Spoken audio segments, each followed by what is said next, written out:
Truth is love, tolerance is justice, peace is forever.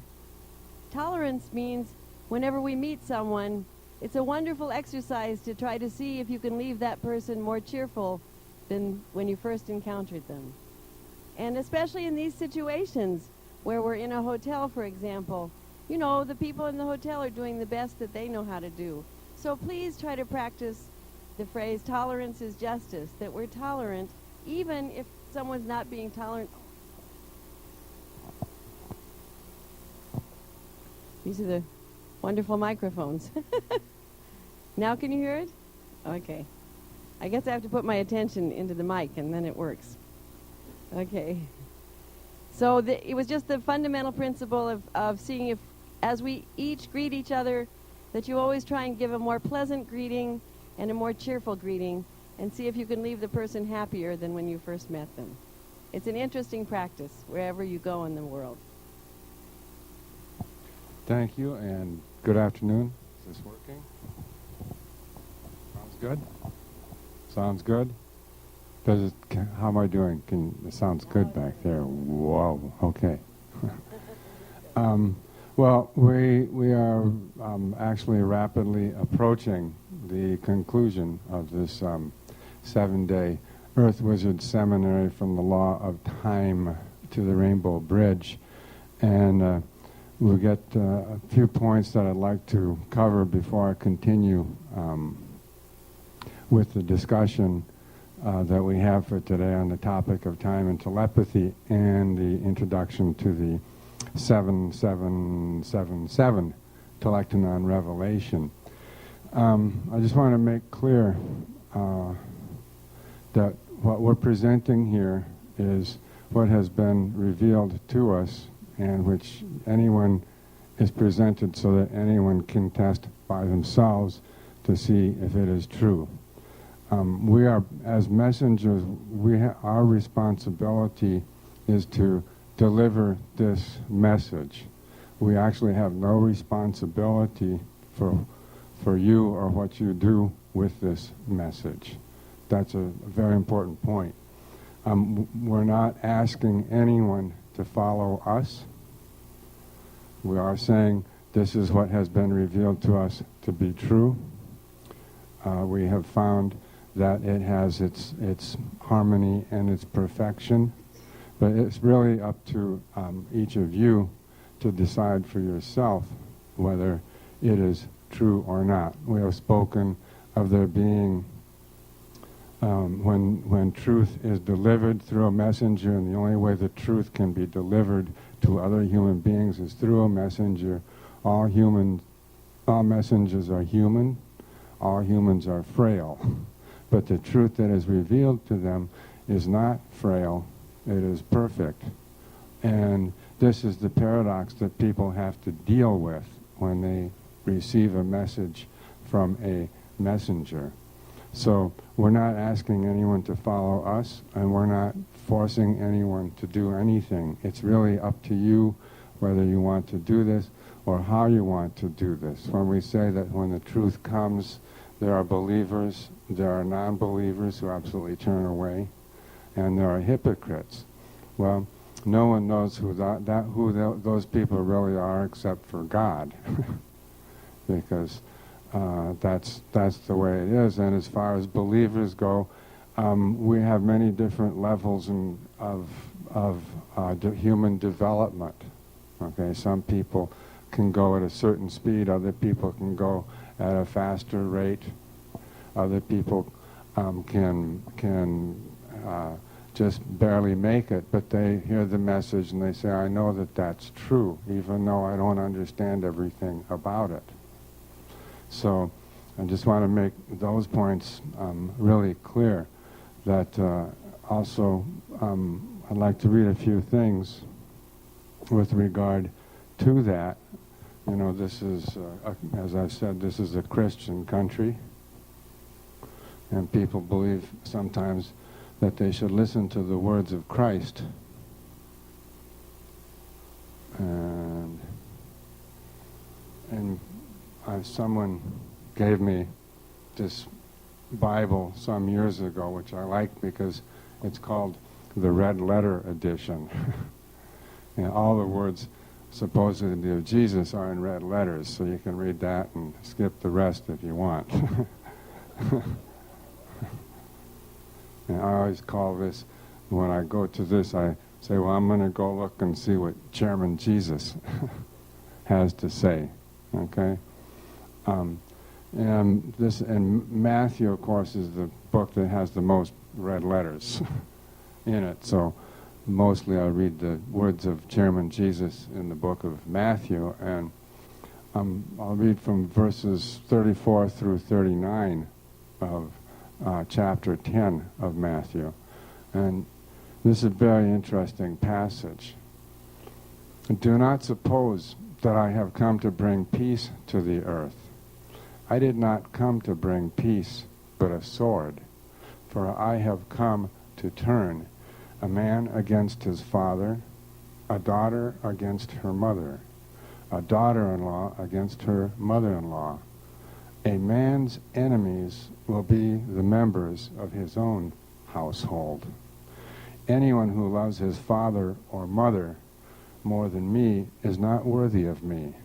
Anyone who loves his son or daughter more than me is not worthy of me.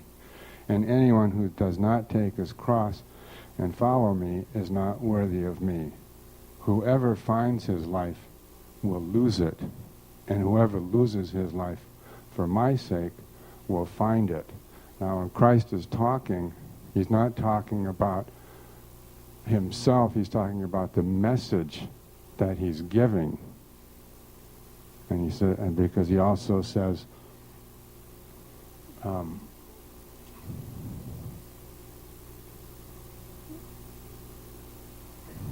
see.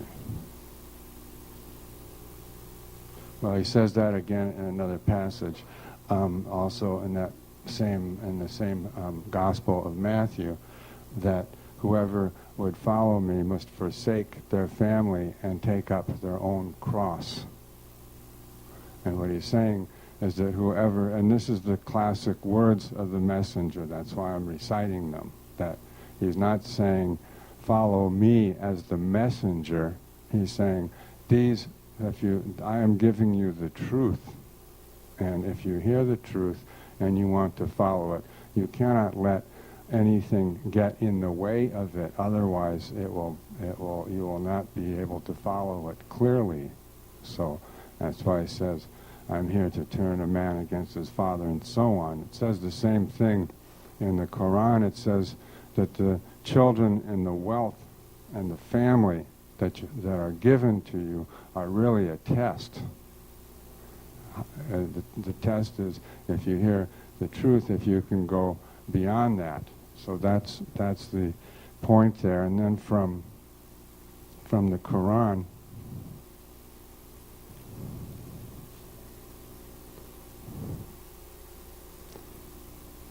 it says very couple passages from Surah 2, verse 136. It says, say, we believe in God and what was sent down to us, and what was sent down to Abraham, Ishmael, Isaac, Jacob, and the patriarchs, and in what was given to Moses and Jesus and all the prophets from their Lord. We make no distinction among any of them.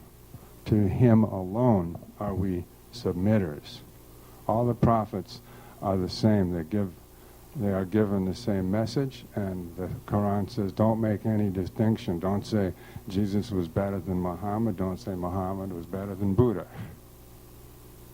It says we make no distinction among the prophets and the messengers, because the messengers are chosen by God to deliver the message. And then from the same surah, verse 213, it says, the people used to be one community when God sent the prophets as bearers of good news as well as warners. He sent down with them the scripture, bearing the truth, to judge among the people in their disputes. Ironically, those who received the scripture or any message were the ones who rejected any new scripture, despite clear proofs given to them. This is due to jealousy on their part. God guides those who believe to the truth that is disputed by all others in accordance with His will. God guides whoever wills in a straight path. So we are no different than that, and making the statement that we are messengers, and that so our responsibility is to deliver the message. We don't ask anyone to follow us, but if you hear the message and you feel any resonance with that message, then take up your cross and go down the path. We're not saying that you have to do it in this way or that way. We said if you want, this Earth Wizard's Almanac is a good way to coordinate the information, but no one has to follow it. No one gets excommunicated.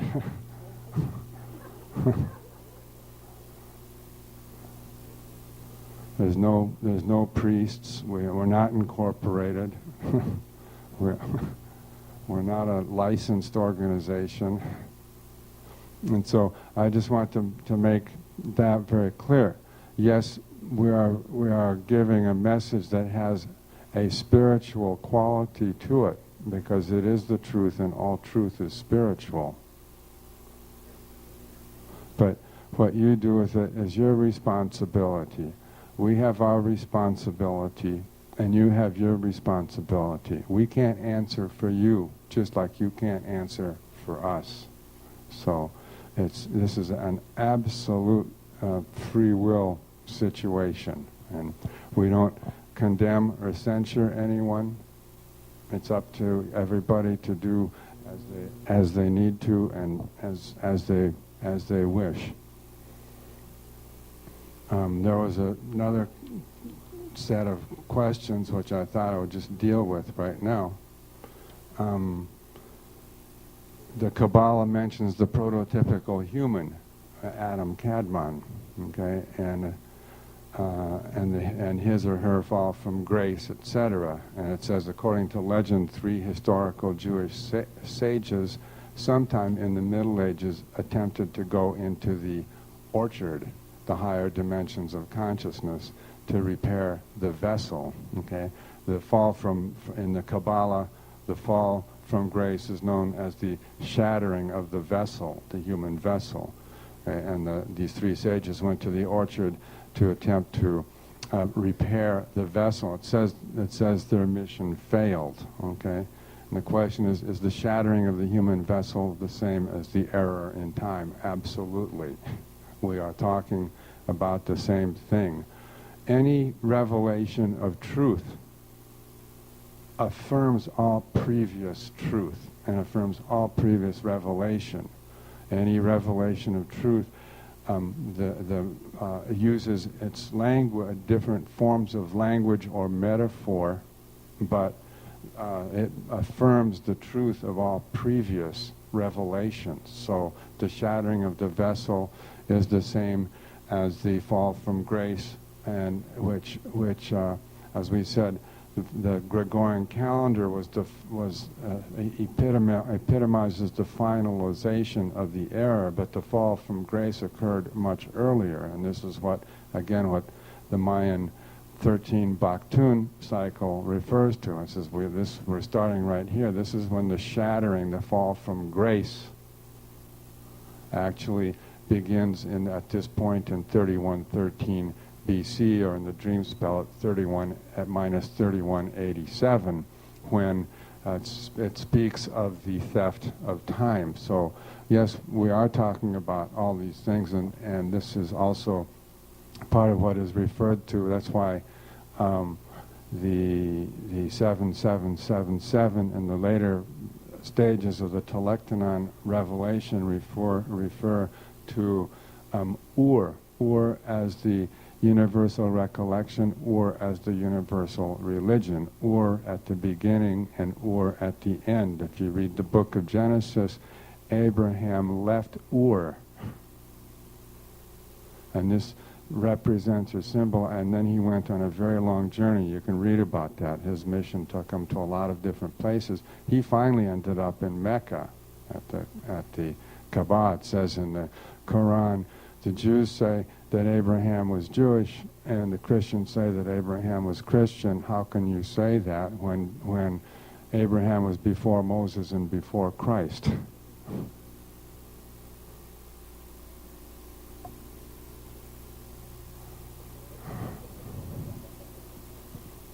So Abraham came from Ur, and that represents the primal state, the primal condition. Ur, in the Germanic language, Ur refers to the primal condition. They speak of the Urzeit, the primal time. Okay, and so that's what we're referring to. And then at the end, also that just as Abraham left Ur, so we return to Ur as the universal recollection, as the point at which we have remembered what it was, why we are here, what we were sent for, why, and we are able then to, when we talk about the shattering of the vessel, that Ur is the return to the point where we have the divine knowledge revealed again, where we can repair the vessel, and the repairing of the vessel is the same time as the same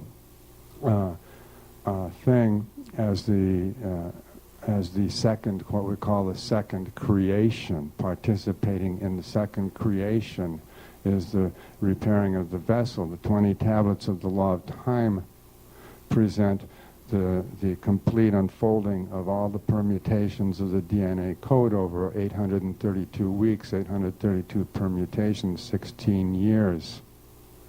208 perfect moons, and that are given for the repairing of the vessel. And the returning to the orchard is the returning to the garden, which is the returning to the original condition. This was originally meant to be the garden planet. The garden planet, the garden was the third dimensional level of activity to maintain our fourth dimensional activity and body and spirit, and that all we need really is no more than the garden to do that. So that's what is meant. That's why it says we're to get back to the original Woodstock.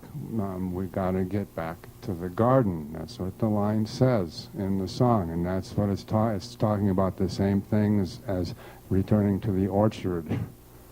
Okay, in the tradition of the Kabbalah. So whatever spiritual tradition you might have an affinity to, the law of time will affirm the truth of it, what truth there is in that tradition, and you will find that truth affirmed by the law of time. So that's just a few words there. There was one other point I wanted to cover right now, and that had to do with the relationship of the Naui Olin to the 26,000 year cycle, and which ends on December 21st, 2012, and the Naui Olin is coming up right now, starting mañana, as a matter of fact. So we are entering as a very heightened period, but the fact that the Naui Olin dates begin tomorrow on the cosmic skywalker and run through the self-existing Earth, that is occurring because this is the very final stage, the end of the 7 years of prophecy. So that's why the revelation of the Naui Olin is occurring at this point in time. The 5 suns, yes, we are talking about the 26,000 year cycle. The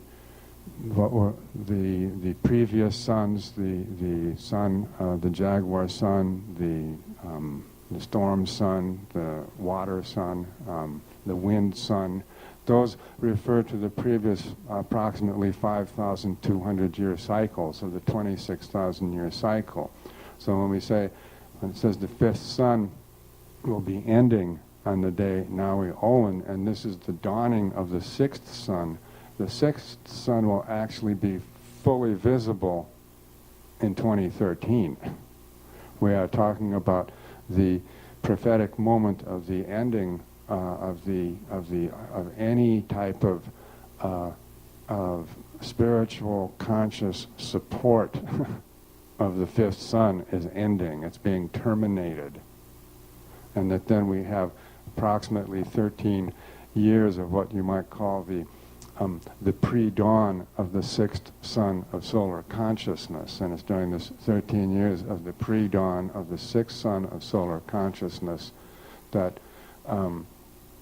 we are receiving the different tools and the instruments. We didn't know that we would have the 20 tablets of the law of time. We didn't know we would have the 7777, which are the chief instruments for the second creation. But, as it says, God is most gracious and most merciful. And God looked down on this earth and said, my, Satan really snared him in a big one. And there are many, many true, genuine, innocent people on this earth. And it is not for them to be destroyed. It is not for their future to be destroyed. But the snare of Satan, of false time, was so profound, so subtle, so all-pervasive, so deceptive, the subtlest trick of all. Having people believe that mechanical time is time. Having people believe that the Gregorian calendar is the actual measure of time.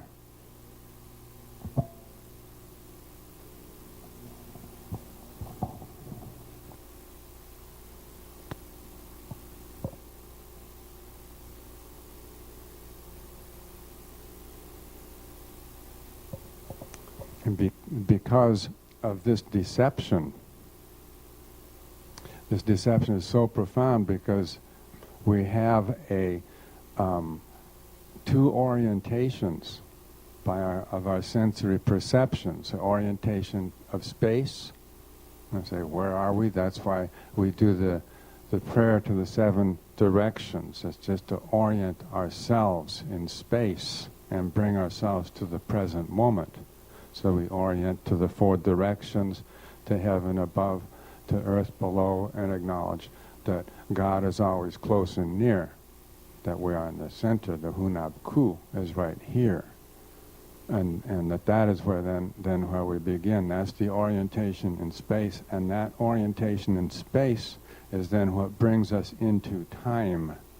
And the time comes from the now moment, the radial now moment, at which we can always wake up into at any moment. See? So that's the orientation in space, and the other orientation is the orientation in time. We know, as that says, that we seem to feel the experience of time passing. Okay. We can refer to that as the Zen mystic Dogen, the passageless passing of time. It passes, but it's passageless. We're always still in the same now.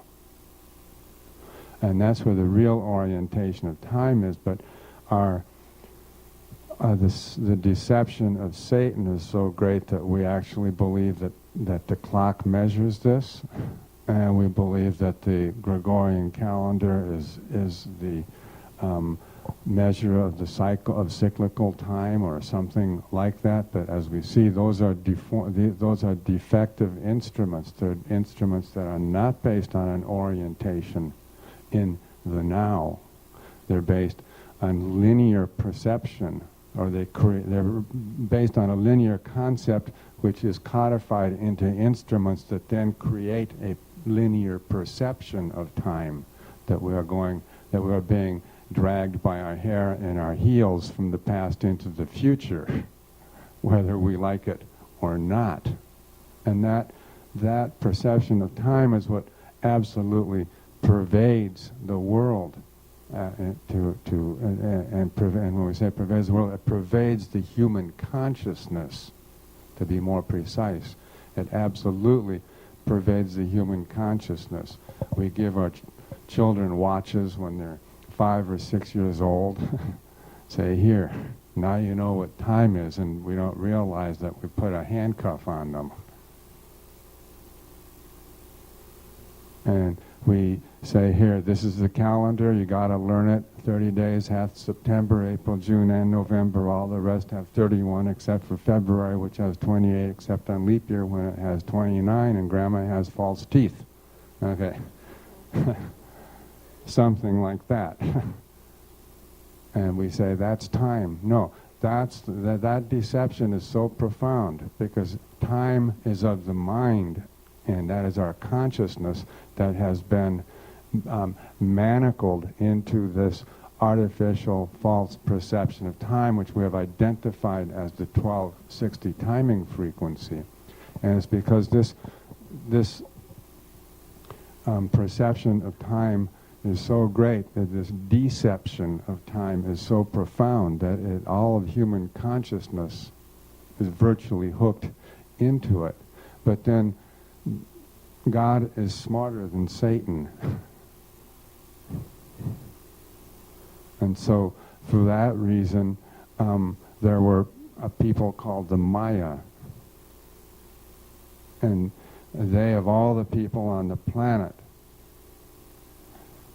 knew what the truth was about time. That time is a fourth dimensional frequency, that is 1320, that is maintained by a type of instrument or gauge which we recognize as the tzolk'in, the harmonic module. And that was left there for us to puzzle over. And then through that, because of that truth, then at the end of time, because the Christians never counted on the Maya knowledge of time and the Mayan prophecies to actually be as powerful as they are. They thought, well, we eliminated those people, we've reduced them to indigenous, they live in villages, we continue to genocide them in Guatemala. What can they do? We have power over them. No. The prophecy and the law of time was laid there among the stones and the rubble and the overgrowth of the jungle. So that at this point, at the end of time, the end of 1260 time, false artificial things can only go so far before they absolutely break apart. And it's when they reach the maximum point, it's at that moment then that the prophecy of that was laid among the Maya begins to reveal itself. And that prophecy is revealed through human messengers who are already ordained by God, decreed by time, to be ready at the moment when the prophecies are meant to be revealed. And this is the meaning of the terma and the teraton principle of which we spoke. And so those prophecies were meant to be revealed following 1952, when the tomb of Valum Votan was opened. At that time, nobody knew about the Mayan calendar except for a few archaeologists. No one knew about the Mayan prophecies except for a few archaeologists and anthropologists. But the opening of that tomb released, when that tomb was opened, 1,260 years of truth, of thought, of prophetic truth were released immediately into the Earth's atmosphere, triggering the Psi Bank and triggering the moments when slowly but surely, a few years down the road, a few people will begin to say, oh, I see what this piece is. This is what it must be. If it hadn't been for Tony Shearer going down from leaving his Lakota base up in Colorado to go down to Mexico in the 1960s, we'd never know about this. what we're looking at right there. Even the Mayans forgot about it in this form.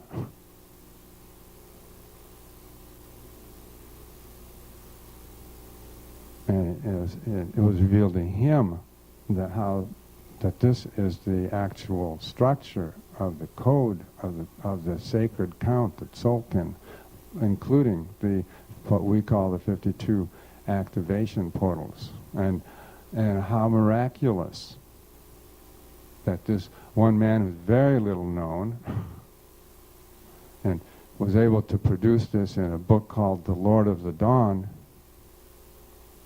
How miraculous that I would have been placed in his path. In 1964, I had a very cathartic experience. I almost died of paratyphoid in Mexico, but I was immersed in the study and the reading and everything I could find about Quetzalcoatl. And I spent 5 days in a hospital in Mexico City, just being fed intravenously with ice packs on my head to get the fever down from 105 degrees.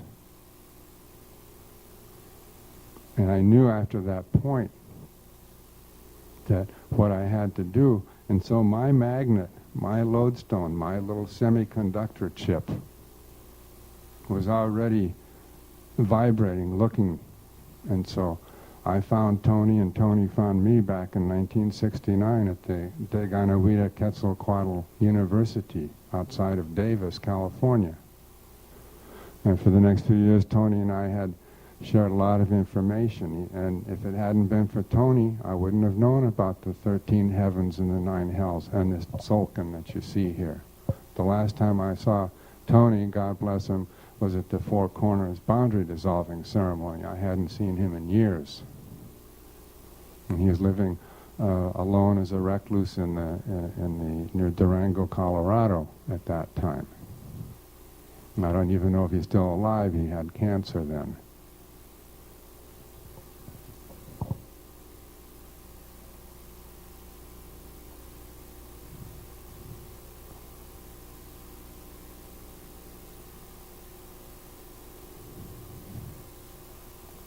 So God is most gracious and most merciful because he saw how deep this trap was that the devil has us into, the glamour of false time. The glamour of time is money. And so because of that, from that, I was able to stay on my path. Tony gave me the information I needed. I never dropped that piece of information.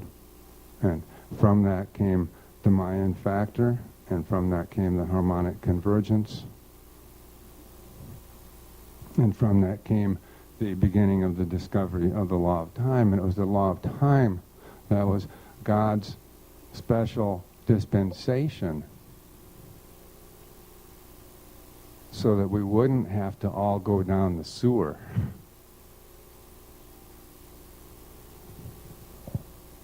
Think of what it would be if you never heard about this.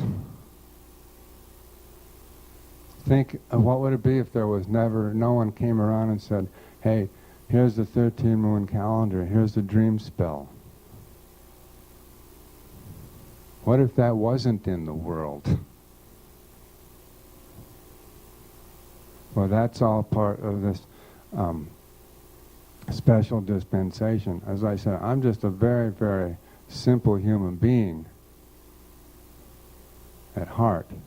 Sure, I've got brains and I do things and I can figure some things out. But, you know, there's been many, many a times when I literally have woken up and said, why me, Lord? Why did you choose me? It wasn't my choice. And so all of that, as I said, these kinds of truths and messages can only come through human messengers. This is our situation here. We're a part of this planet, and we're part of this whole sequence that's occurring in Velatropa, and in the area of Velatropa 24. So these messengers. Buddha was just a man. Christ, he was just a man. He drank wine. He hung out with the wrong people.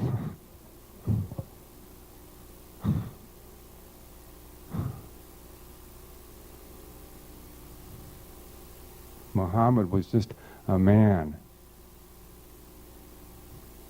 He had to do all sorts of things over 23 years, holding in the middle of the desert, in the middle of persecution, writing down everything that the angel Gabriel was telling him. He was just a man.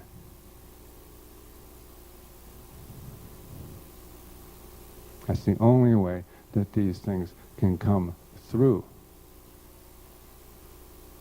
So this final revelation, the reason why this final revelation is here, and why the revelation, for instance, of the Naui Olin coming at this time, is because God is most gracious and merciful and says, no, I'm going to give you some further knowledge that's going to help you understand what I meant when I said to Jesus, the kingdom of heaven is near. And when I said to Muhammad to write down in the Quran that there are, yes, and I told St. John of Patmos the same thing, that there will be a new heaven and a new earth, that there will be a second creation, that there will be a new Jerusalem. Not someplace else, but here. And now, since you are so immersed in Satan's time, I have to, I know that there's a number of you people there who are pure. You don't deserve to be flushed down the sewer of globalization, which is the full many-headed Hydra product of Satan's time.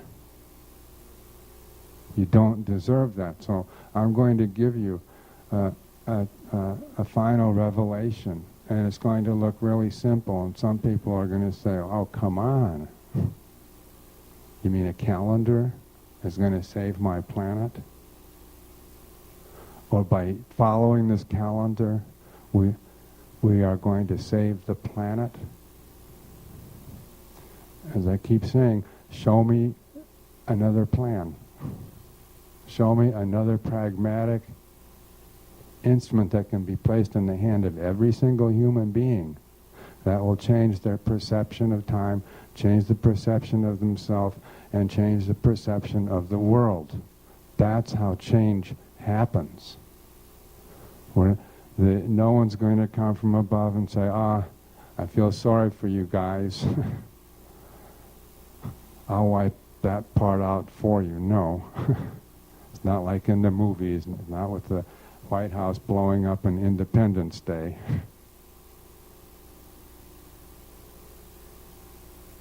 No, but if you have knowledge of the truth will make you free. And if you know, if you see, well, it seems true. 13 moons, 28 days is harmonic. And it's certainly more harmonic than 30 days hath September, April, June, and November. The most harmonic thing about that calendar is that jingle.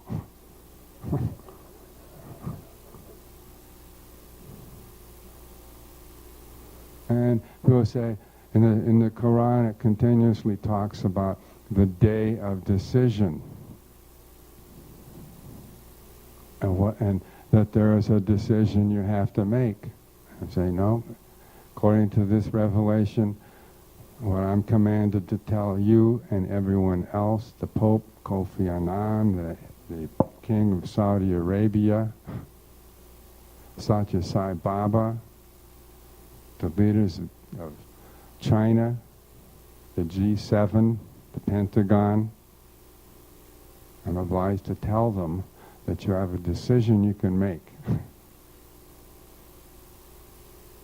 And that decision is, which calendar do you want? Which calendar do you choose? There is a choice.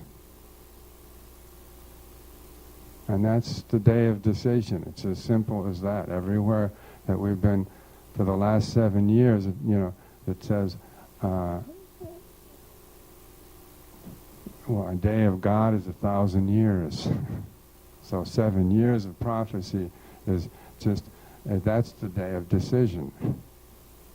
That's why we've been traveling around with this message for 7 years and saying, this is the day of decision. Here's your decision. You can take this, you can follow it at whatever level you want to follow it. Take it and follow it. Don't follow me.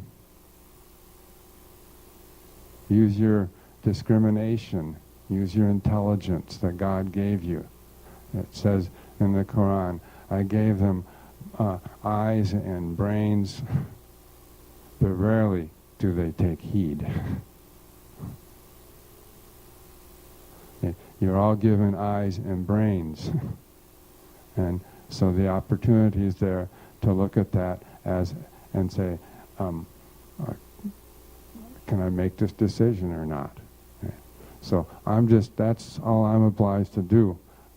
All of you were placed in this by your own choice, so it would seem, to be here, and so your ears and your eyes and your brains are receiving this information, but it's up to you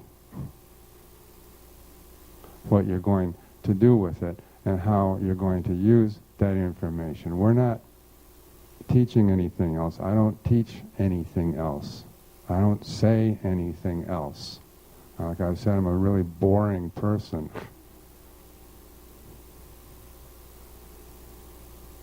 This is all I have to say. And with that, the law of time is what I'm presenting, and what you do with it, all I can say is I just hope you remember it's the law of time. That all of this is manifestations of the law of time. The 13-moon calendar is the every man's tool. It's the law of time. Right? The dream spell is for all the children of the planet. It's the law of time. The telectonon is a way, if you wish, to begin to explore patterns of synchronometry. It's the law of time. If you want to go beyond, you can go to the Rinri project and the 20 tablets and begin to do those practices if you choose. But if you do, it's the law of time. And so we have then the telectonon 7777. This is the law of time.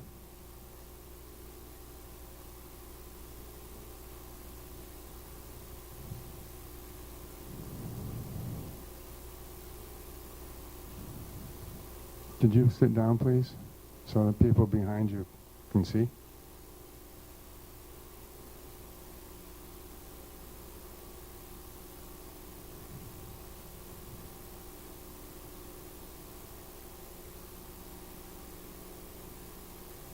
Well, I think I'd appreciate it if you waited until I'm done with what I have to say. Okay? Thank you. Okay? Thank you. I appreciate you sitting down, and I appreciate your waiting until I'm done. Okay? Which means you'll have to wait a little while. I appreciate that. The telectonon revelation of the 7777.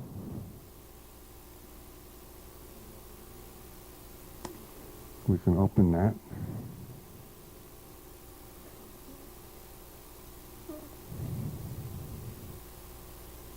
Yeah.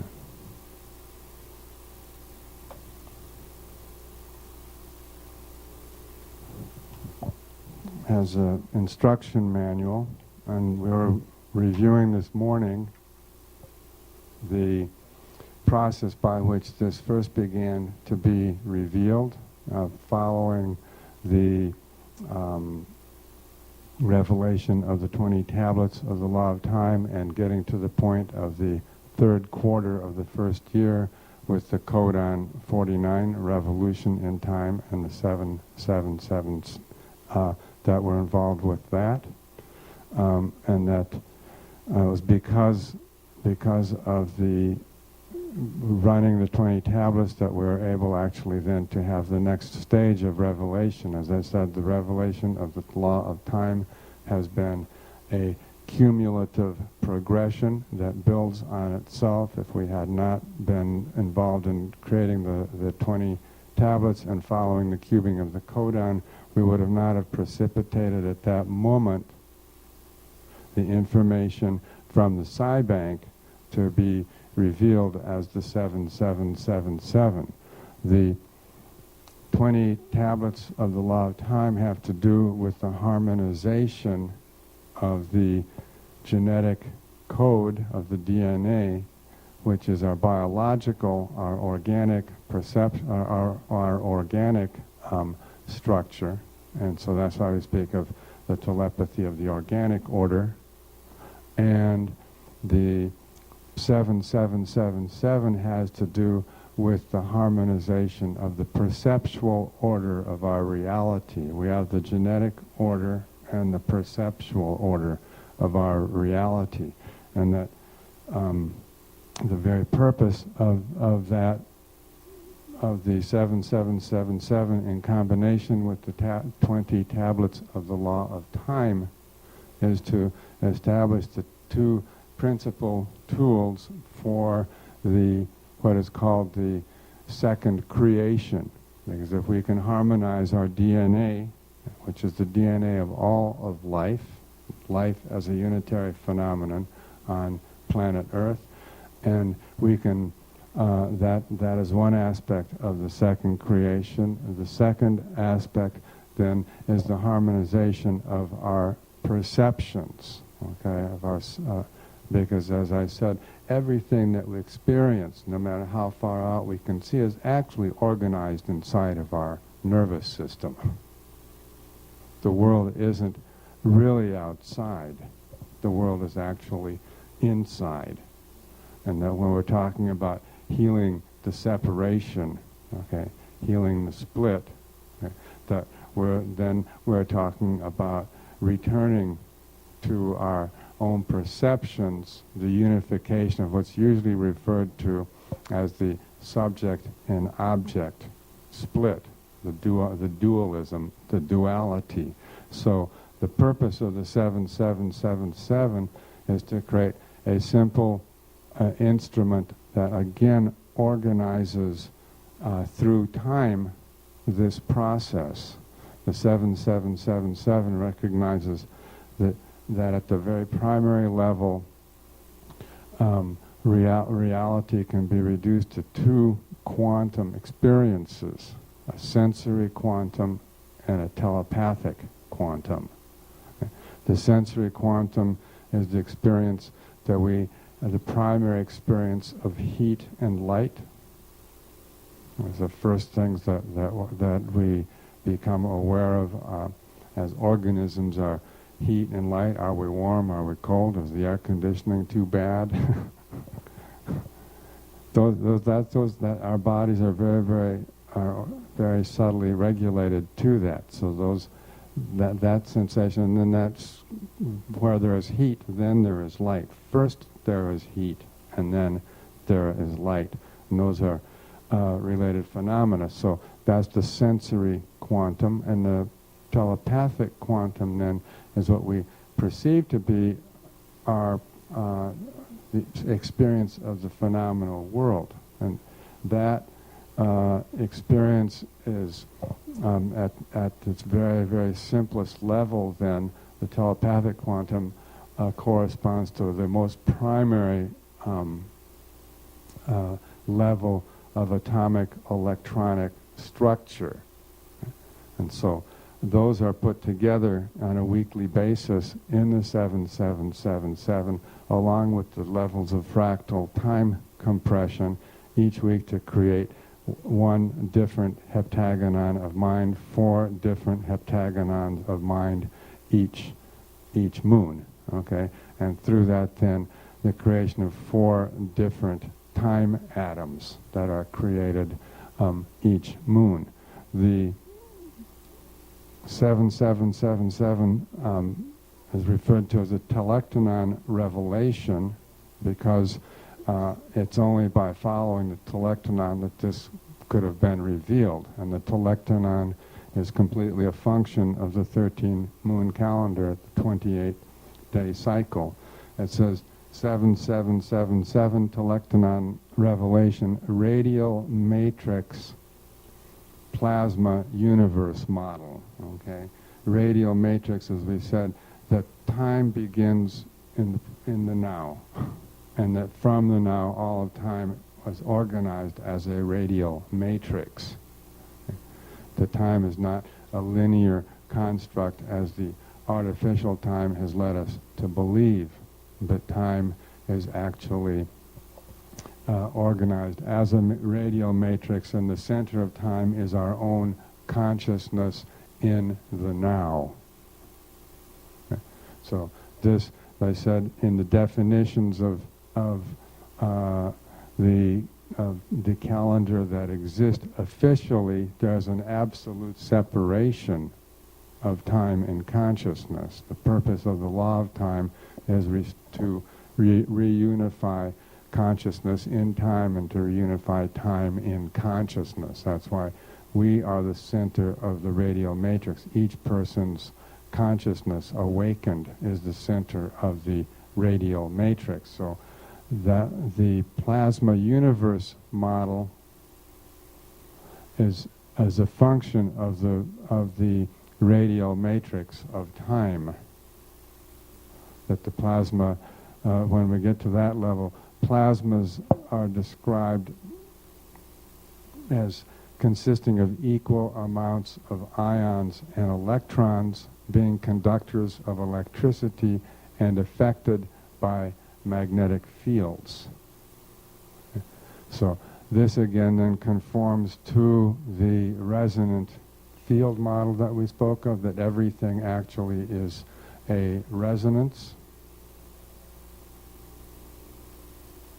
and that this resonance has qualities of electromagnetism, and that the primary constituents of the electromagnetic resonance are what are defined as plasmas. Okay. So, and the plasmas are defined as always that they originate at a place, at a source close to the center of the galaxy, and they're continuously being generated. Okay, and these are the structure, the constituent structure of what we call the physical reality. Okay? And that, so there isn't like a big bang. From the point of view of the law of time, there isn't a big bang, absolute origin of big bang, but the reality, the constituents of reality are continuously being generated from close to the core of the galaxy, the Hunab Ku, and that this creates definite cycles or a cyclical order of reality. The plasmic universe model has been defined very well by a Russian scientist, Alexei Dmitriev, and he says the plasma universe model, PUM, holds these principles to be true. 1, the superiority of observation and experiment over deductive reason. 2, a solar system evolved from energetic plasmas originally formed near the nucleus of our galaxy. 3, an interstellar planetary space filled with varying sheets and striations of energetic matter and plasmas. 4, far-reaching electromagnetic connections and interactions in addition to gravity. And 5, an infinite dynamic universe of continuous creation and cyclical modulations. Okay, it's not the Big Bang universe. It's a continuous, it's amoebus band universe. And in the amoebus band, where that central point is the radial, as the center of the radial matrix. This is a syntropic universe. So this is the revelation of that. And as we said, during the 7 years of prophecy, we were dealing with the 7 seals, which are also the distinguishing characters of what are referred to as the 7 primal radial plasmas of creation. So these 7 primal radial plasmas of creation are being continuously generated. They're the 7 primal plasmas. From that, other plasmic forms are constructed and generated. So the prophecy itself is a function of the plasma universe model. You cannot, if we're talking about an absolutely unified field model, you do not separate the physical from the prophetic. You don't separate the mind from the matter, the subject from the object. So that's why the plasma universe model comes into greater clarification with the 7777. It's a function actually of our following the 7 years of prophecy, releasing the plasmas telepathically every year, and then establishing the deeper possibility of our consciousness being able to come into contact with the plasmas at a quantum level, so that the revelation of the 7777 could come into being. It also is referred to, it says radial matrix plasma universe model, and then Nien Tig Terma of Mayan galactic time. Nien Tig Terma is a Tibetan phrase that refers to a quintessential meditation, a hidden teaching concerning a quintessential meditation. Okay? And this is the quintessential meditation of Mayan galactic time. This is all a function of a much larger meditation. When I was first decoding the Telektonon prophecy in 1993 and 94 in the magnetic seed year, I kept feeling this voice or having this experience. We are being meditated. Who is meditating us? We are being meditated. Who is or what is meditating us? So the Nying Tig Terma of Mayan galactic time is the hidden teaching of the quintessential meditation of Mayan galactic time. That time actually is what we might even refer to as a type of etheric substance that permeates the universe, a fourth dimensional etheric substance, and the time itself is the meditation.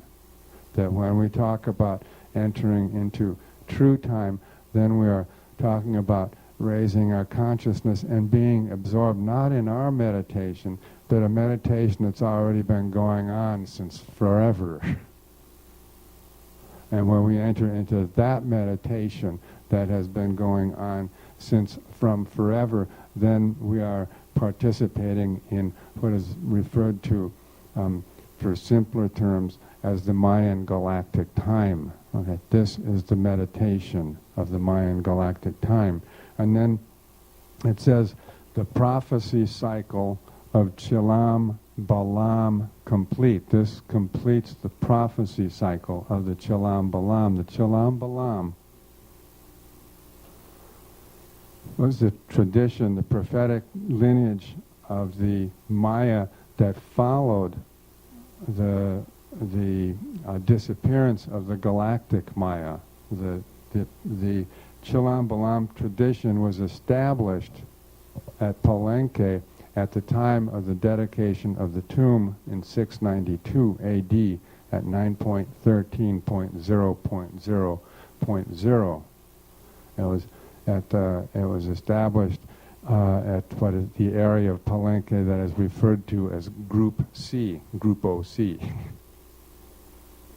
And that they also, from there, they coordinated with the Maya who were at a place called Edzna up in the Yucatan Peninsula. You can go there. And it was also at Edzna at 19.5 degrees latitude north. The heliacal rising of Sirius was affirmed as the galactic coordination date, which, as I said, had existed from the very earliest times in Egypt, from even before the beginning of the cycle in the year 4236 before Christ. And this was affirmed again at 692. The rising of Sirius was the point at which the Islamic calendar began. The Hejra in the year 622 was from this very same point. In the Holy Quran, only one star is mentioned by name, and that is Sirius. It's the only star that is mentioned by name in the Quran. And that in 692, when the Cholam Balam legacy was established, that's when the Book of the Seven Generations was established, which is a hidden teaching. And that refers to the 7 cycles, the 7 Khatoon cycles, which are marked by kin 194 to kin 200 on the Tzolk'in, which mark the 7 generations, the 7 lost generations of the 7 years of prophecy from 1993 to 2000, which mark the 7 last moons of the 13 Baktuns, from the crystal moon of 2012 to the overtone moon of the 16th year in 2012, just before the closing of the Mayan Great Cycle. And that this also was the year at which old Chichen Itza was shut down, as a sign that it would be reopened only when Quetzalcoatl the prophet returned there in the year 987, during the 3rd heaven cycle that began in 843. After 830, when the galactic Maya departed, before the opening of New Chichen Itza, began the lineage of the different prophets of the Cholam Balam. The prophets are known as the A-Bobat, B-O-B-A-T, the A-A-H, Bobat. And these were the prophets or the messengers of that lineage, and there was a number of them that are mentioned in the Cholam Balam text. There are many texts that are referred to as the Cholam Balam. The Cholam Balam of Chumayel is the most extensive of these texts, and the purpose of the Cholam Balam tradition was to maintain, through prophetic lineage, the teachings of the galactic Maya. This is the way that they were going to be maintained. The most famous of these of the Abobat was actually a person known as the Cholam Balam. And the Cholam Balam lived just before the time of the Spanish conquest. He was also known as the Nacom, N-A-C-O-M. And just before the Spanish conquest, he predicted precisely when the Spaniards would arrive in Yucatan. And he also went into a vision one day, and even before the Spaniards came, he had the vision of the prophecy of Antonio Martinez. And the prophecy of Antonio Martinez, which occurred, which is a prophecy for an Ahau Khatoon cycle that occurs in the year 1692, exactly 1,000 years after this key date of 692 of 9.13.0.0.0 on the long count. That was a prophecy that occurred through the Cholam Balam. You can read about it, how the Cholam Balam went into his house and he called everybody in, and then he would begin to speak. He would speak this prophecy. These prophecies were written down after the Spaniards came. The Spaniards captured some of the priests and the prophets, the Akinis and the Abobats, and they said, well, write down, we want to learn your language, write down what you know. And so they wrote down these texts that are called the Cholam Balam, but they're written in the language of the Zavuya. And some of them are very extraordinary, and the power of 7 is always very, very manifest in these texts. So the Cholam Balam tradition is the tradition that includes different levels of prophecy. There's the day keeper, which is like reading your oracle every day. There's the year keeper, the year bearer, which is knowing the cycle of the years, the 52 year cycles. Okay, that's the second level. The third level is called the Khatoon cycles, or the Ahau Khatoon cycle prophecies, which are the cycles, the prophecies of either the 20-year cycles or the 260-year cycles. The fourth level are called the special prophecies of Quetzalcoatl, because he was the key prophet who came to vivify the tradition of the Cholam Balam when he came to Chichen Itza in 987. That's the fourth level. And then the fifth level is what's called the special prophecies of Antonio Martinez and the religion of the Hunab Ku. As I said, the only place, one of the very few places outside of some references in the Popol Vuh where you have reference to the religion of the Hunab Ku is in the prophecy cycle of Antonio Martinez. The prophecies of the coming of the religion of Hunab Ku occur just before and just after the prophecy of Antonio Martinez, and in the prophecy of Antonio Martinez is where the prophecy of the book of the 7 generations is mentioned.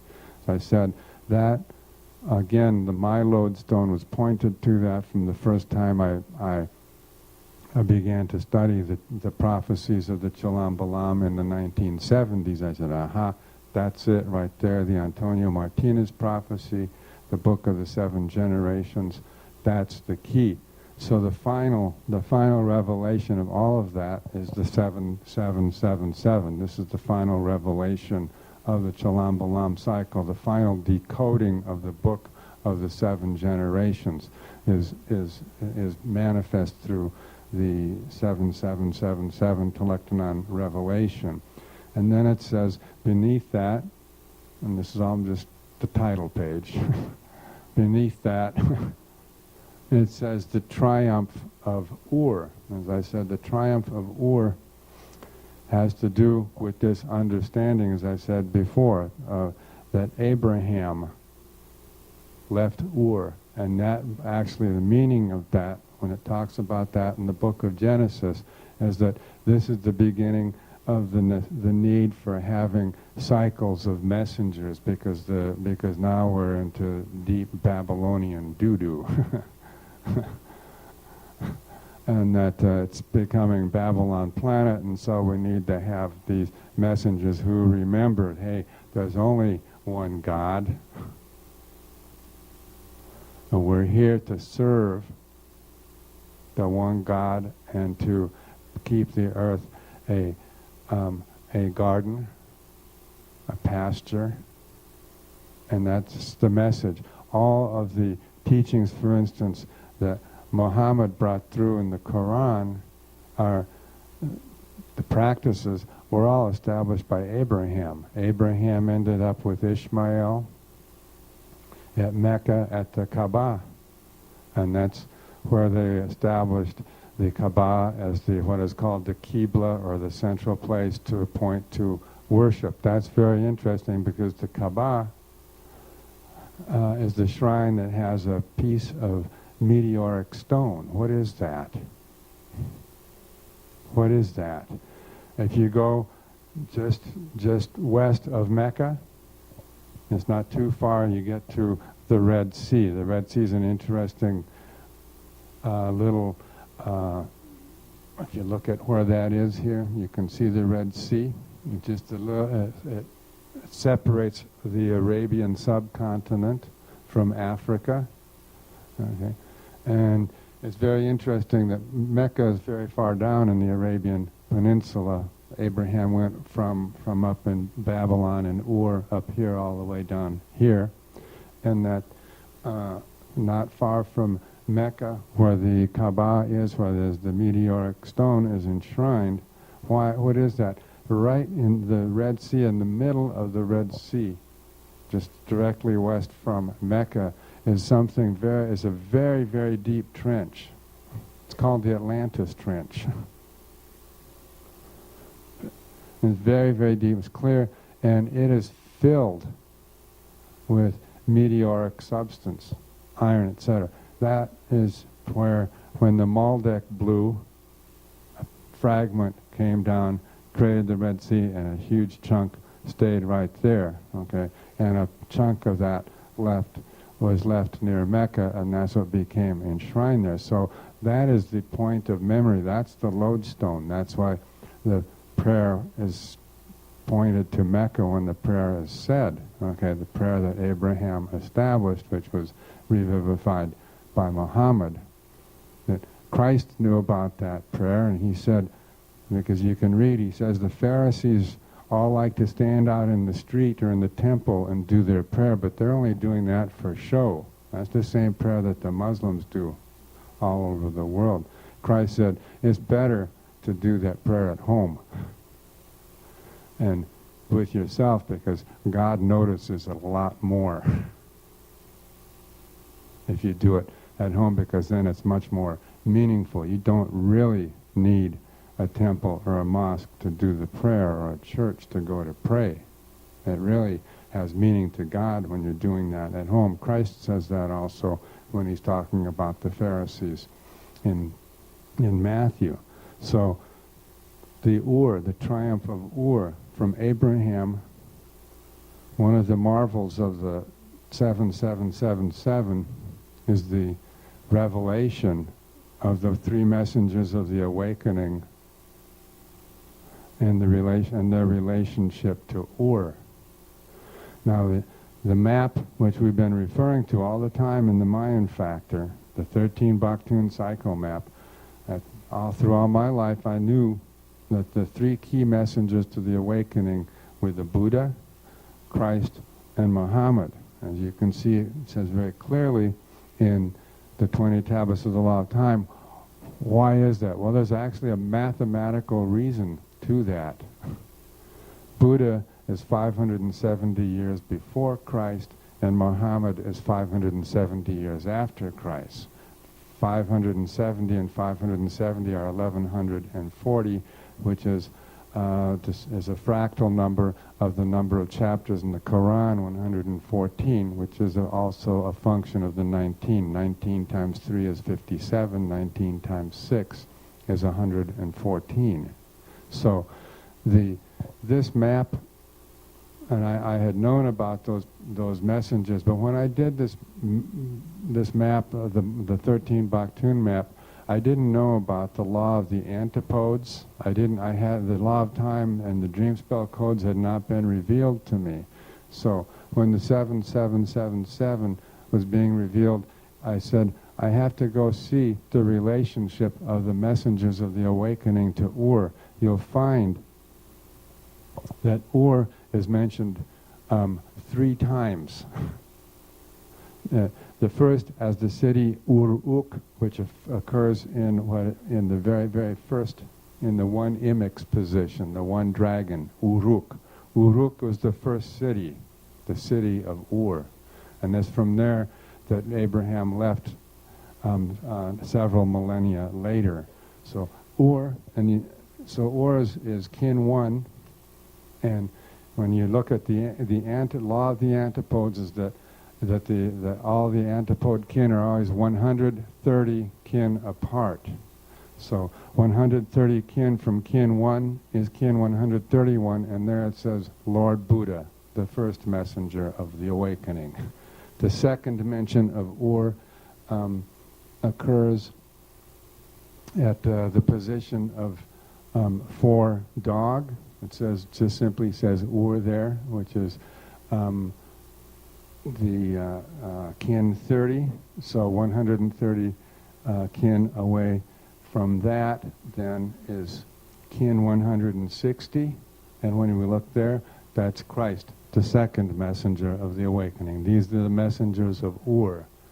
Then the third mention of Ur occurs at kin 39. It says Ur again, Ur, and then the legal codes of Hammurabi. So 39 and 130 is 169. So when you look at see what is written in the position of kin 169, it's Muhammad.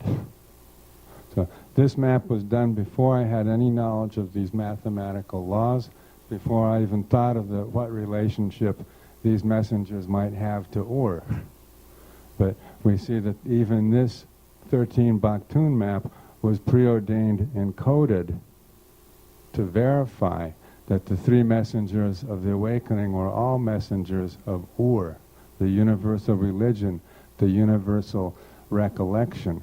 So we could look at one last thing. We've been talking about Abraham, and Abraham's name is written in the position of kin 61, and we go, okay, 61 and 130, that's 191.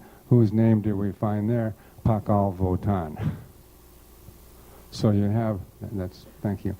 You have the three messengers of Ur, which are the three messengers of the awakening, and they are all connected to the Ur, and that the connection of Abraham by antipode relationship is precisely to Pakal Votan. That's because Pakal Votan was the one who in the New World, who we could say was as if he were the Abraham of the New World. All the prophetic traditions of the New World Quetzalcoatl come from Pakal Votan. The Cholam Balam tradition comes from Pakal Votan. But furthermore, it was Pakal Votan whose hidden teachings, Terma, were to be opened at this time to reveal that this is the return to Ur. This is going back to Ur as the universal recollection, not as a place, but as what the place means. What the place means is the universal recollection, which is, or the universal religion. Religion means to bind back to one. Okay, that's the original meaning of religion, which means we were all one to begin with. We only need religion because we forgot that. So any true spirituality binds us back to that one, that we are to remember that we are one. Life is a unitary organism. We are one organism. We are one galactic microbe colony struggling to realize its unity. And so these teachings have been brought in to help us in that process. So that's why it says the triumph of Ur, because it says, no, here now we know how we are going to go back to the universal recollection. We know how we're going to do that. And then it says that this text is by, the name down there is Valum Votan A.M. A.M. is Antonio Martinez. A.M. is Arcturus Messenger. A.M. is the opposite of P.M. It means get up early. The dawn breakers are the ones who see. It's the closer of the cycle, or Tertan, closer of the cycle, because, as we said, we are here to see to it that consciousness of the closing of the Mayan great cycle is aroused in sufficient numbers of human beings that we have a critical mass to understand. The closing of the cycle isn't about anything but realizing what the true nature of time is according to the law of time, and then repairing the world, restoring the garden, recreating the orchard, redeem the effort of those three Jewish sages who couldn't find it because they're undoubtedly persecuted for looking for it. Ur Tertan, because this is I am the finder. Valum Votan is the finder of these hidden teachings, that these teachings that have been hidden for this time, not that they're meant to remain hidden, but they were hidden to be found for this time. Okay, in honor of the crystal earth, because the source, the core of the earth is crystal, but also it was on the birthday of Bolon Ik in 1998 on spectral moon 14 that was the day red crystal earth. And on that day, red crystal earth, I looked at a book, and it was called The Hidden Teachings of Tibet. And I turned to page 77, the red crystal earth. What kin number is that? Kin 77. And I picked up this book and went, kin, and I turned it, and it was page 77. And page 77, it said, 7 affirmations of Padmasambhava. And I said, aha, I know those 7 affirmations of Padmasambhava.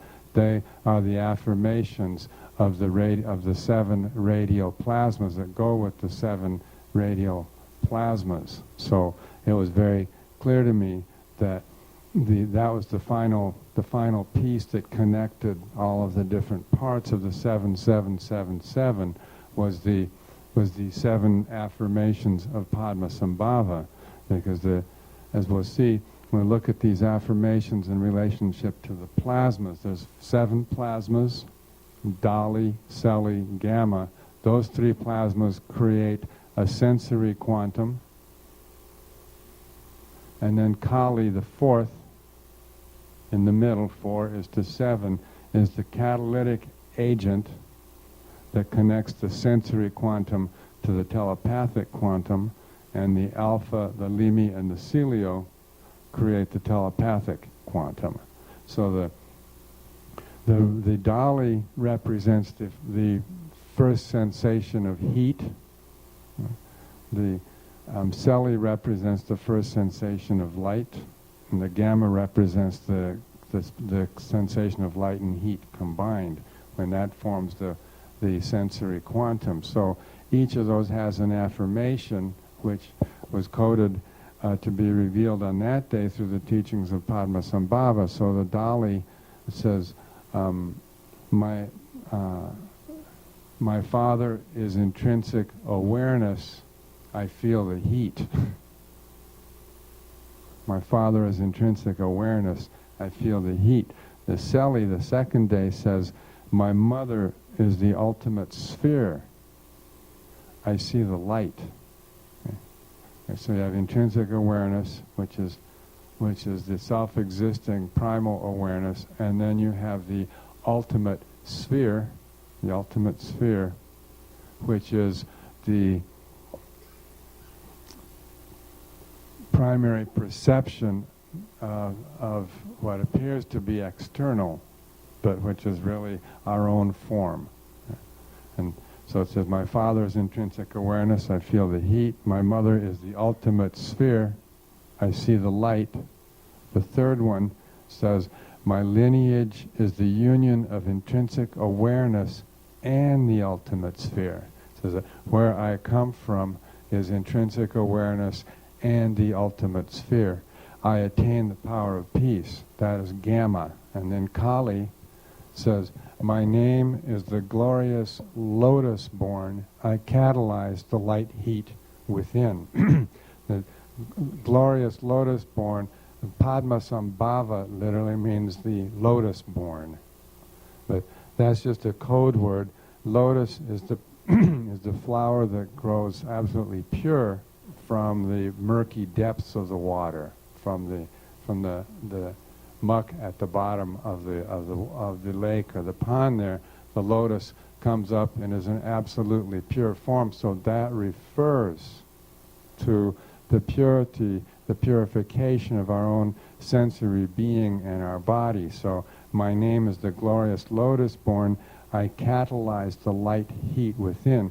That the light and the heat, the light of the mother of the ultimate sphere, and the heat of the intrinsic awareness of the Father are actually qualities that we catalyze within our being. That it is, and this is a key also to the future evolutionary development of our being and our organism. That how come we're the only ones who need fur coats? Why?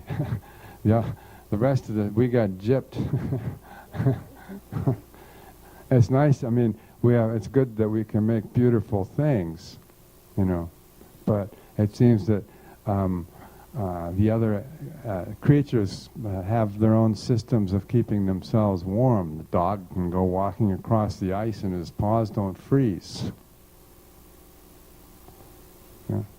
I catalyze the light heat within.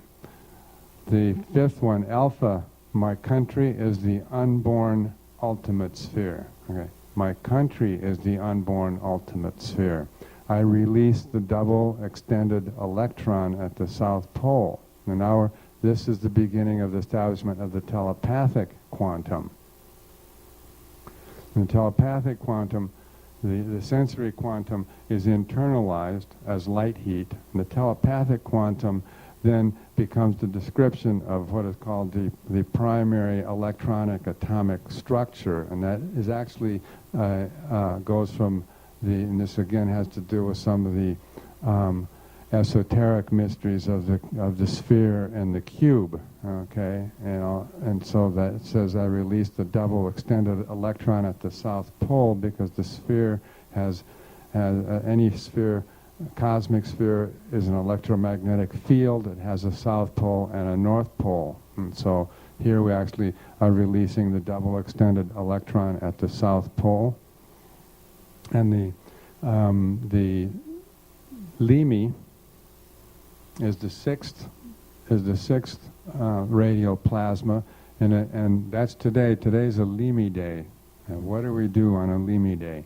I consume dualistic thoughts as food.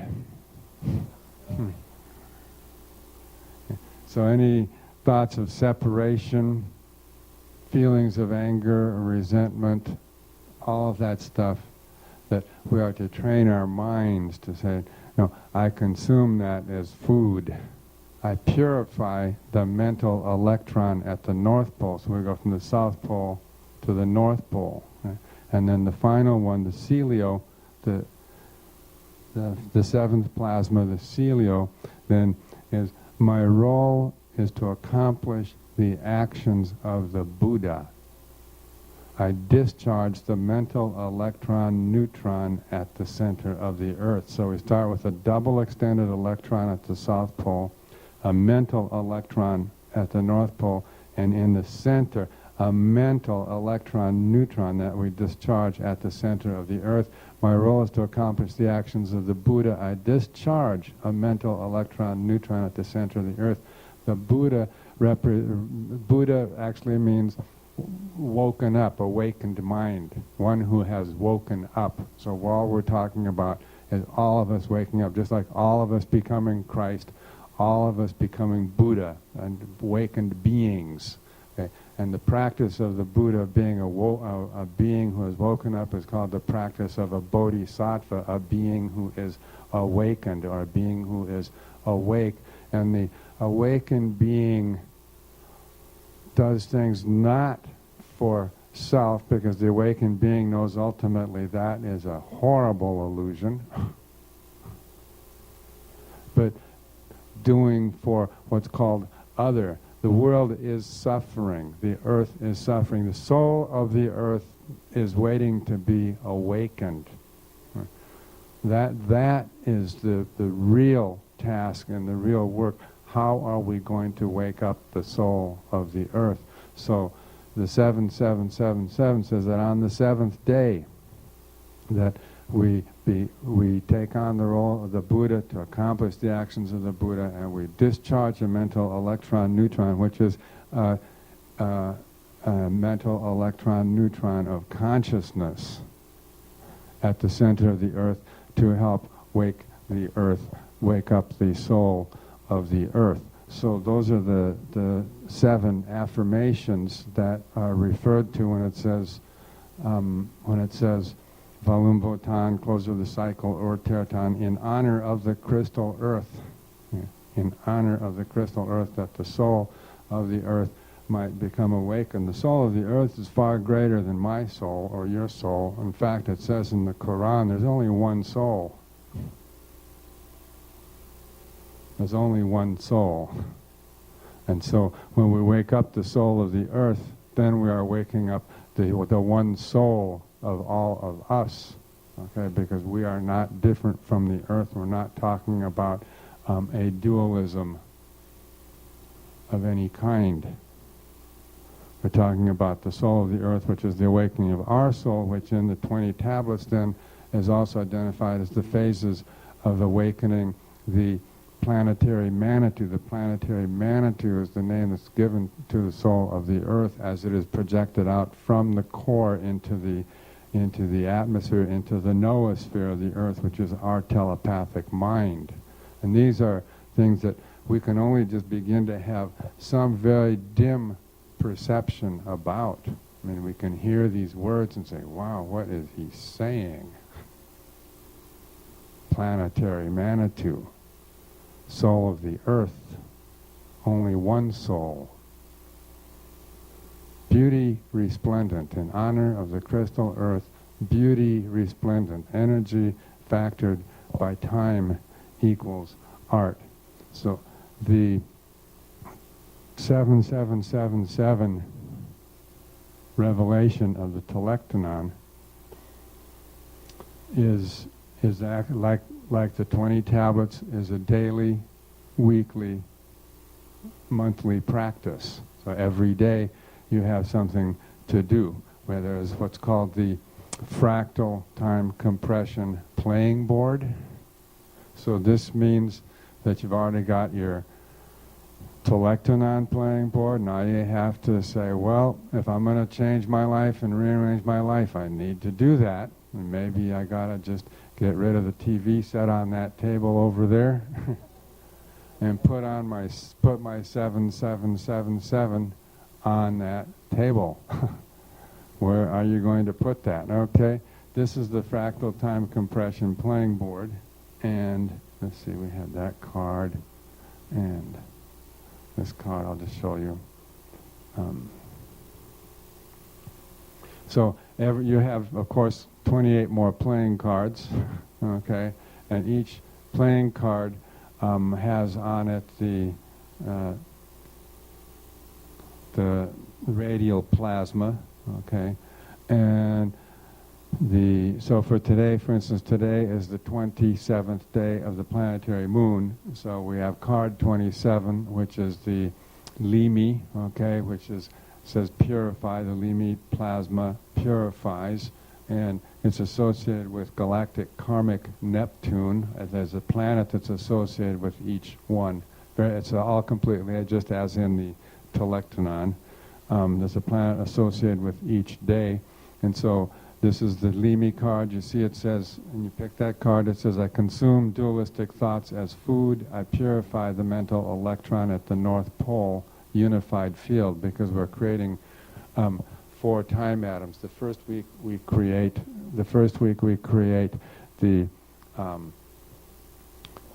what's called the analog time atom, because the relationships up here of the colors of the seals to the planets are analog relations, dominant. The second week is antipode, so the second week we create an antipode time atom.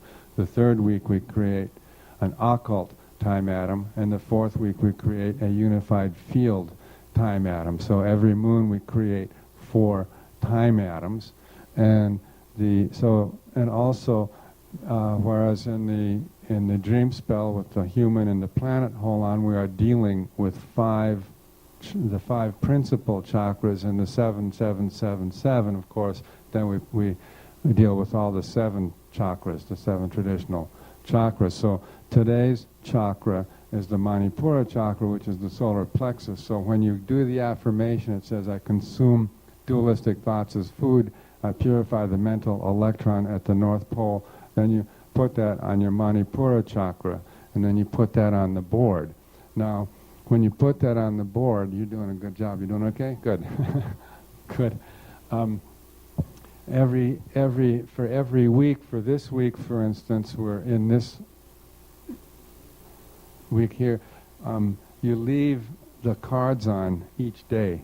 Okay, so for this week you'd have the 22 card there, the 23, the 24, the 25, and the 26, and then when you get to the and those are all, you leave them all face up, like that.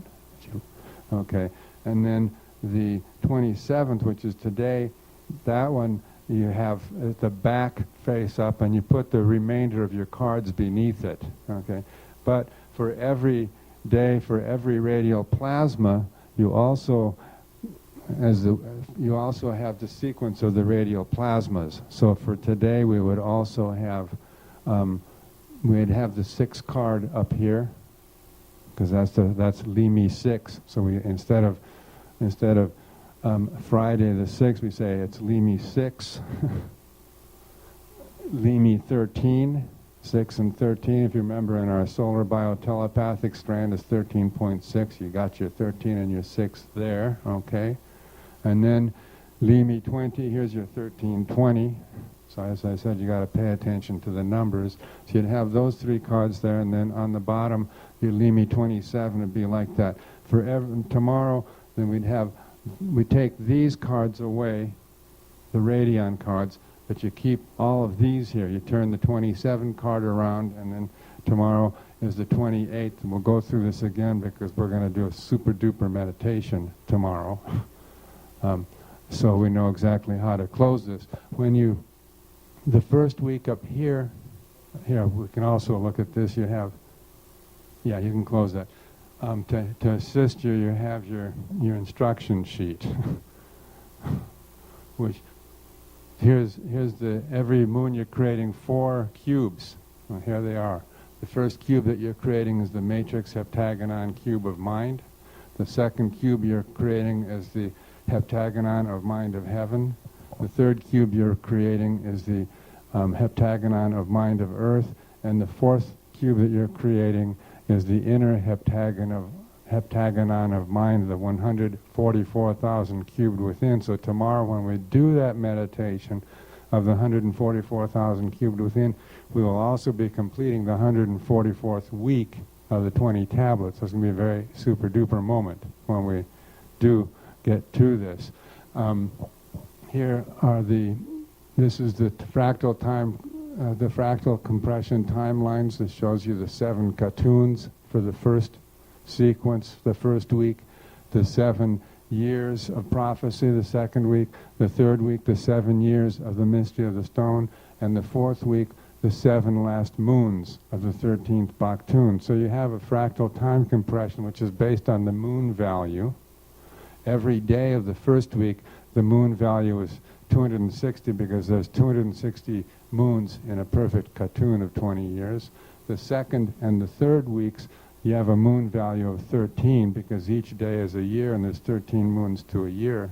And the fourth week, the moon value is 1 because each day is just 1 moon. So you have actually 260 to 13, which is actually 20 to 1, okay, here. And then you have here the 13 to 1, okay? So you have your 20-13 ratio is coded into these. All of this is explained. I'm just giving you away. In Tibetan tradition, they speak of this process as giving you the lung, okay? Just giving you the lung, just going through this, giving you what the text is. Don't worry, you're going to get this and you can study it. It's a very, very clear text, okay? So, and then down here it shows you the structure of the primal cubic parton, which is a different axis than the heptagonon of mind. In the primal cubic parton, the central axis, the biopsychic axis, consists of the telepathic, what we call the telepathic time atom, the alpha, the limi, and the celio, which forms the biopsychic axis. Then you have the gravitational axis, which is formed by the gamma to the Kali, and then you have the electromagnetic axis, which is formed by the Dali to the Celi here. This shows you here exactly, again, what we've been talking about, shows that all this fractal time compression has to do with these 7 kin right here, okay? So you won't say, gee, what was Dr. Arcturus telling me? I have a headache, but now I can get rid of my headache because this is what he was telling me about, okay? Then, yeah. Okay. So this is the physics of the cube of the law on the left, and you see that here's week 1, week 2, week 3, week 4, and here in the first week this is your sensory quantum and your telepathic quantum. The catalytic agent Kali runs through the center here, okay? In your second week, this is your antipode sensory quantum and your antipode telepathic quantum. In your third week, here's your occult sensory quantum and your occult telepathic quantum. The quantum is the minimal form of information. That's why it's a triangle. Okay, a line, it's a minimal constituted form. A line is not a constituted form. A triangle is a constituted form. It's the minimal constituted form. That's why it's called a quantum. Quantum sensory perception, quantum telepathic perception, and they are combined. And then in the fourth week, we have the unified field sensory quantum and the unified field telepathic quantum. Each week they create one time atom, analog time atom, antipode time atom, occult time atom, and unified field time atom. Because there's 4 triangles. Every 2 weeks you create one tetrahedron. A tetrahedron is 4 triangles together to create the most primary quantum geometric structure is a tetrahedron. Okay, so that way then we create we have the analog antipode tetrahedron, and then we create, on the 4th week, we create the occult unified field tetrahedron. So you have the 2 tetrahedron, and at the end, because the tetrahedra, 2 tetrahedra have 8 facets, they recombine to create the crystal octahedron at the core of the Earth. So the first tetrahedra combines to take the 4 sides at the top of the octahedron. The second tetrahedron creates the bottom of the octahedron. The red and the blue time atoms control the polar axis at the core of the Earth. The red time atom turns one direction, the blue time atom turns the other direction. They stabilize the core. And then the white and the yellow, because they go by antipodes, the white and the yellow, then establish the gravitational plane. You have the white time atom here, the yellow time atom here, and they go hold the gravitational plane. This is very important for the Nahuyolan meditation and for the meditation of the Rainbow Bridge, because then we are telepathically stabilizing the core of the Earth. Here's the sensory quantum, Dali, Celi, Gamma, along with the affirmation, pathic quantum, which are Alpha, Limi, and Celio, along with the affirmations, and your catalytic agent, Kali, along with its affirmation. Here's your fractal time compression board at a glance, so you can study all the different aspects of it. The matrix heptagonon of mind is the first one. The heptagonon of mind of heaven is the second. The heptagonon of mind of earth is the heptagonon mind of the of mind of the inner heptagon of mind, is the fourth, along with the time atoms. The listing of the planets showing you where you are in the telectonon. The green positions are the tower. You enter here, that's the free will tower. The accomplishment tower. Here's your free will tower. Here's the navigation tower. And here's the spirit tower where we will be tomorrow. So all that information is there so you can study it. And then on the back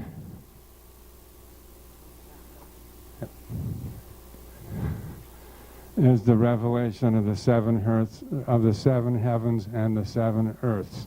In the Quran, there's a very interesting verse that occurs in Surah 65, verse 12, which says, Allah is He who created the 7 heavens, and of the earth the like thereof, 7 earths. The divine command comes down in their midst, that you may know that Allah has power over all things, and that Allah encompasses all things in His knowledge. So this is the revelation of what are called the 7 earths, and that corresponds also to another verse in the Quran, Surah 91, 13 times 7, which is called the sun, and the first 7 verses define the whole cosmology of the 7. 1, by the sun and its growing brightness. 2, and by the moon when it follows the sun. 3, and by the day when it reveals the glory. 4, and by the night when it draws a veil over it. 5, and by the heaven and its making. 6, and by the earth and its spreading out. and 7, and by the soul and its perfection. The soul is the inner point of the cube. It is the inner earth. Okay, that's why we're talking about waking up the soul of the earth. The purpose of the second creation is the perfection of the human soul. That's why we all are trying to practice tolerance. We're all trying to practice patience so that we can perfect the soul, that we can awaken the soul of the earth, and in that process begin the process of perfecting our soul. So in the 7777 fractal time compression playing board, there are 7 positions where the 7 different Ur-earths occur. And so then when those positions come up, then you go back here and see if you can locate where that Ur-earth is, and then meditate on the whole form and structure that you're looking at here. This is the 7 heavens and the 7 earths. The 7 heavens refer to the 7 universes, the 7 dimensional universes that exist. We actually are in the lowest level dimensional universe. The 7 earths refer to the reflection of the 7-dimensional universe as it occurs within the earth. We have hardly begun to wake up to these possibilities because we live mentally, we are all living in the flat universe. So this is breaking out of the flat universe into the revelation and the realization of the 7 earths, which then correspond to the different phenomena that we observe: the sun and the moon, the day and the night, the heaven, the sky above, and the earth below, and the perfection of the human soul, the inner earth, what connects us telepathically to the inner earth. So you have an outer earth, you have a day earth, you have a night earth, you have a solar earth, you have a lunar earth, you have an heaven earth, and you have the inner earth. So these are the 7 earths that are defined.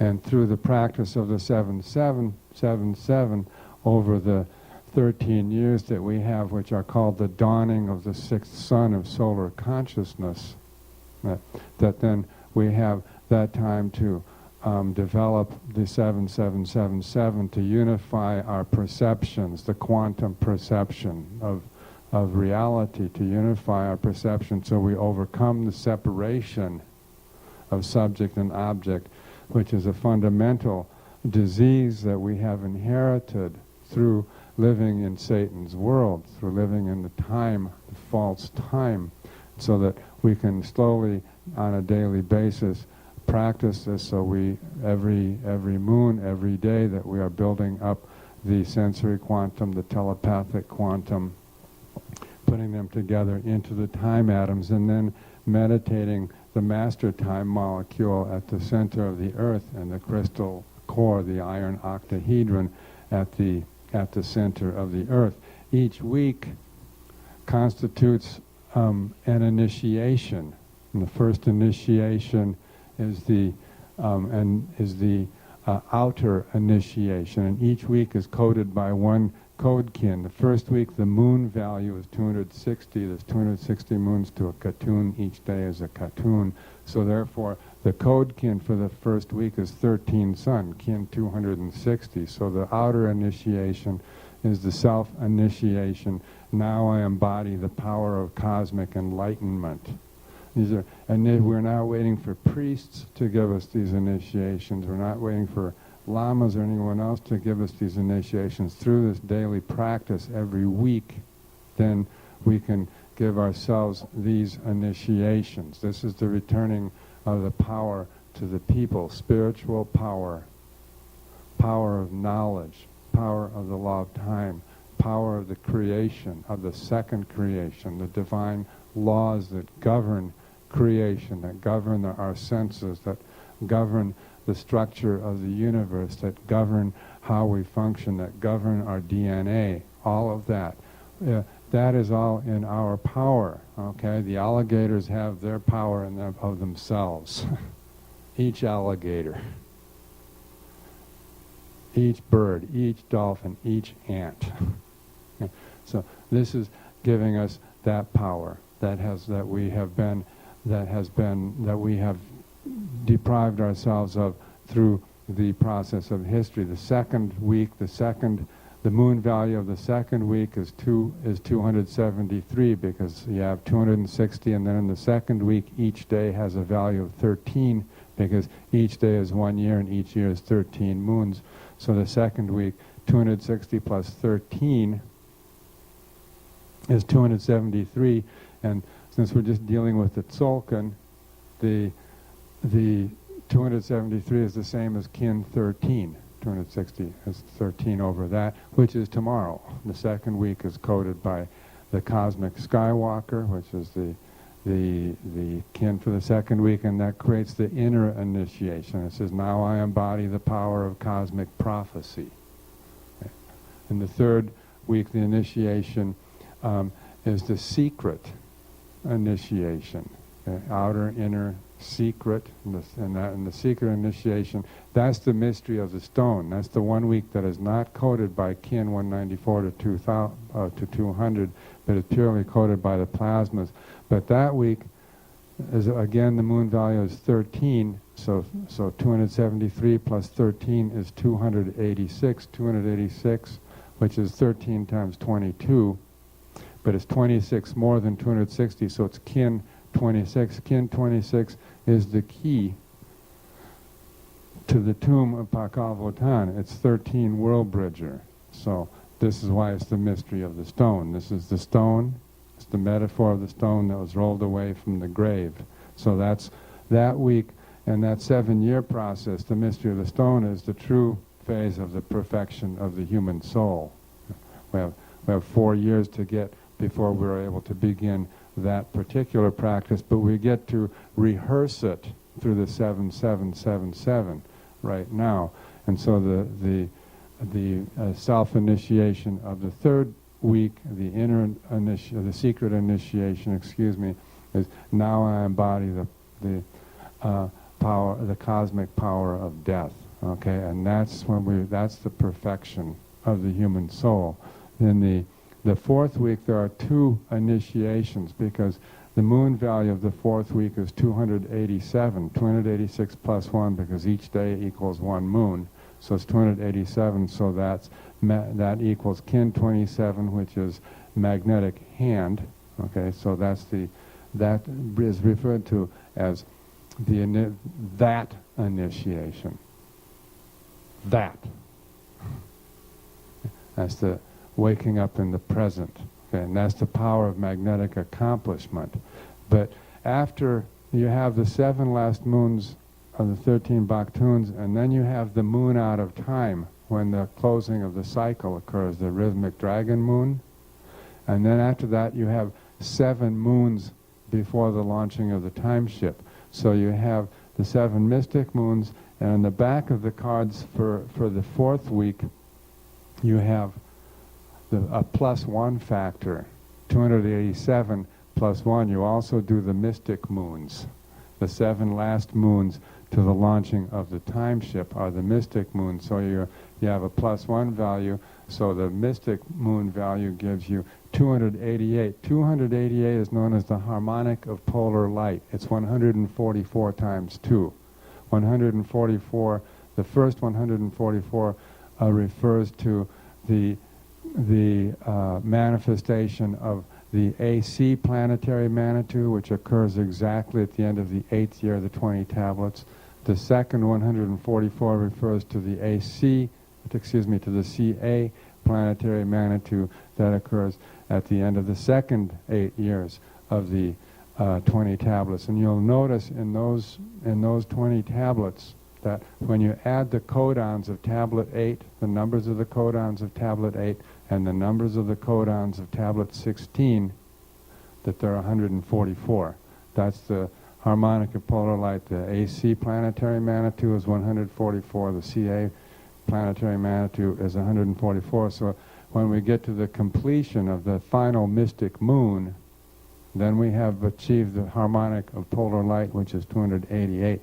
And then we will have an absolutely resplendent earth. That's what's called about when they talk about the new heaven and the new earth. Then it will be attained, but it will be attained because the tools and the knowledge were revealed and given for us to be able to do this. God didn't want us to be left out of the process. That's the whole point. We suffered enough for 5,000 years. Give them a reward. Let them see if they can practice this, and through their telepathic skills,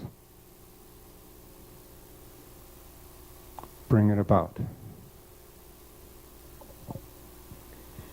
So with every message, as you know, please tonight contemplate this and know that tomorrow these will be given freely as a gift, but only to those of you who are actually committed to do the practice and to receive God's plan. It's very important that you make a perfect free will decision for yourself, because we're not asking anyone to do this if you don't want to. And so there is the disclaimer says, if you take this on, know what you are doing.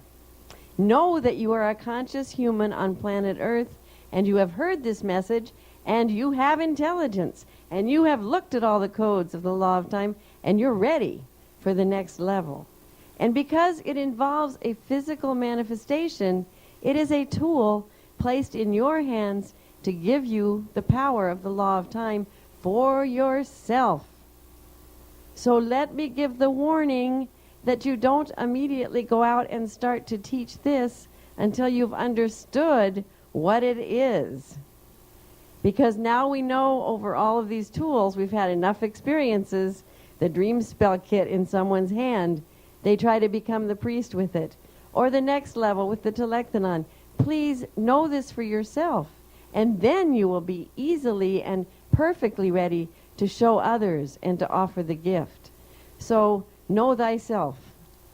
And with personal discipline and personal responsibility, you will do beautifully with these tools.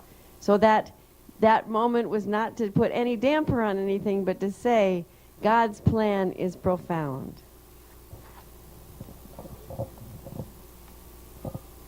And we will have the formal ceremony of the gifting at the end of tomorrow afternoon's session. So that's it for today. I think that we have enough to think about, and we'll meet again tomorrow for the final day and for the final sessions of this truly intensive. Thank you very much, and God bless you all, and we love you, and especially appreciate the attention that you give to this. That's very important. Thank you.